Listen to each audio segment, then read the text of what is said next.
Hi there, I'm Coach Craig Kenneth. And I'm Coach Victoria. And in this video, we're going to be talking to you about how could they want this to end? This is such a heartbreaking feeling.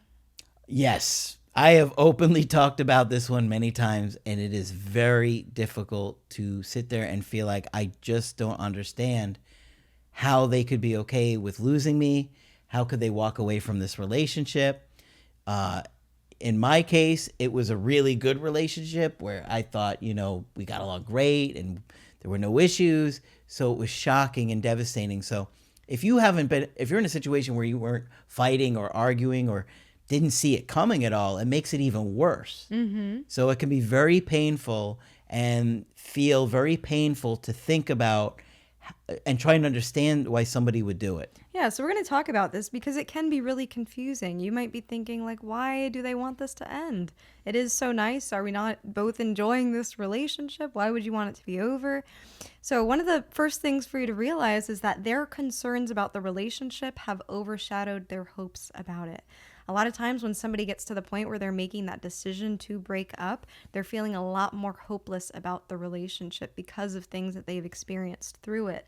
So doubts are really common and normal in a relationship, but for them, they've reached the point that they think they need to protect themselves at this point and remove themselves from the situation, hence the breakup. Yep. So meaning that their desire for that autonomy and that independence are winning over their desire for that romantic connection. And that feels so personal. Oh, it does. It is so personal. It's hard for it to not be personal when it's between you and them. It's only the two of you. Who else could it be? Yeah, exactly. So it's hard to not take it personally. And they could have a very deep love and a deep attachment to you, but have those developmental tasks that they feel like they need to accomplish for themselves. You'll hear a lot of exes say things like, I just need to do this. I need to do this for me. And this is a common theme, so it can be this kind of pressure that they have on themselves to almost prove it to themselves. Yeah. And it can be really frustrating at the time because you're like, well, why can't you work on this while we're together? Mm-hmm. Why can't you work on your career while we're together? I'm not, pushing you away from your career. I'll help you. Many of you guys are like, I'll help. You don't have to do that on your own. So it can be really confusing, but it goes deeper than that. And that's why we're always talking about attachment styles. And when people have, more of an insecure attachment style that they didn't get a lot of consistency or love growing up, attachment doesn't necessarily feel good to them. It could feel scary. It could feel threatening. It could feel overwhelming. And if you have a lot of anxiety and you lose emotional self-control and you get triggered by maybe they were avoidant ways, and you start to try and pull them close or get upset or get angry, those things happening in real time are going to make them question staying in the relationship. Yeah. So what you have to understand is the things that are painful for you may be very different than the things that were painful for them. And that goes for the romantic relationship as well. Mm-hmm. Right. And how you experience that pain can be different for both of you. Towards the end of the relationship, you may have been thinking this still is something that's worth it. It feels nice. This feels still warm and fuzzy when we connect.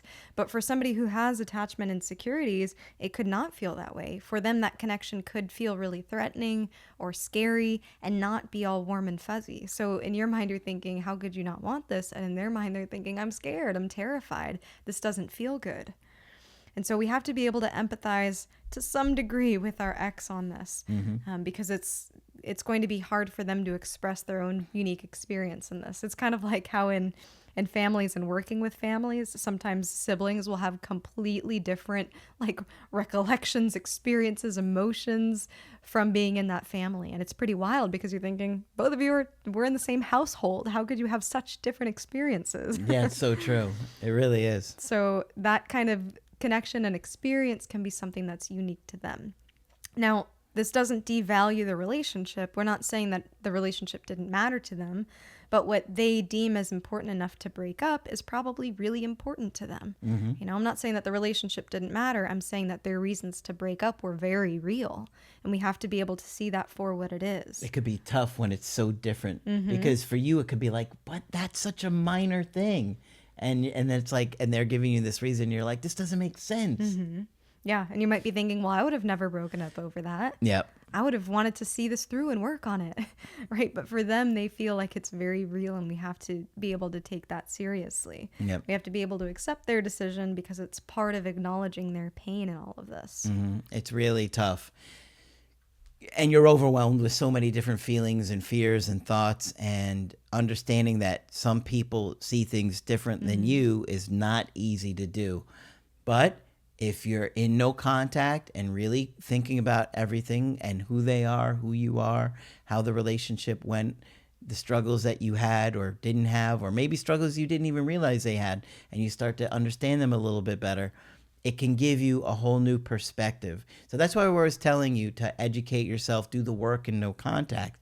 Because if they have all these issues, and you have yours too, when they come back, those issues aren't going to magically going to be gone. You have to know how to navigate it better.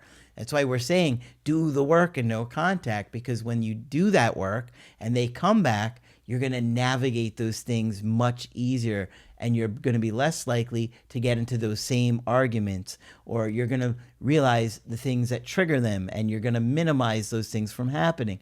There's a lot of things you can do differently if you truly focus on growing in no contact. So right now, their perspective is not so much, how could I let this relationship go, but more from a self-protective stance, more from they're making this decision for a good reason. And so on your end, no context helps you to not resist their perspective. It can help you to take that time for yourself to reflect back on the relationship and be able to empathize with them a little bit more. What can be important to acknowledge for yourself, instead of viewing it like they need to be feeling the exact pain that I feel in the exact moment that I feel, is to be able to say, this is what I'm feeling and this is what I'm going through. How can I process this regardless of whatever the heck is going on their end? And that's kind of what we try to remind you all, is bringing this back to you and your healing, because that's what's important here. Absolutely. All right. We know it's a lot to take in, but think about it. If you'd like to get our help personally, you could do that on my website, askcraig.net. I do email coaching and I do Zoom calls. Coach Victoria is also available for Zoom calls. I'm here whenever you'd like to chat. Just click on her name at the top of the website to schedule with her. That's it for this video. I'm Coach Craig Kenneth. And I'm Coach Victoria. And we will talk with you soon.